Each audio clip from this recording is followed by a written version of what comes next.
Good morning, everybody. Guy Allen, co-host of the Employment Huddle podcast.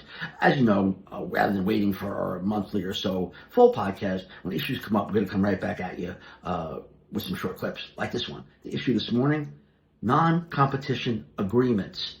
Let's put aside for a second, sort of, whether they're enforceable or not, because they may or may not be, depending on how they're written. And there are all sorts of iterations of non-competition agreements. Some try to stop you from working for a competitor. Some try to stop you from soliciting clients or employees.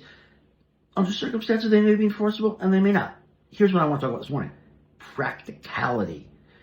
If an employee has an employment agreement with these non-competition provisions in it, and they want to go to work for another employer, the employee very often is going to have to show the new employer his agreement, because the employer is going to say, hey, is there anything that prohibits you from doing your duties? The employee is going to say, I don't think so. I have a non-compete agreement. I've been told it's unenforceable. Here's the problem. The new employer wants no part of that fight, because yes, it may not be enforceable, but the former employer may say, you know what?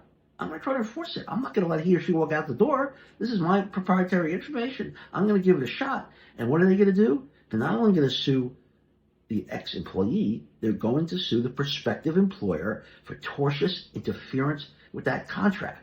The new employer wants no part of that. So the bottom line is, putting aside whether an agreement is enforceable or not, deal with it in the beginning when you're getting hired and that agreement is presented to you.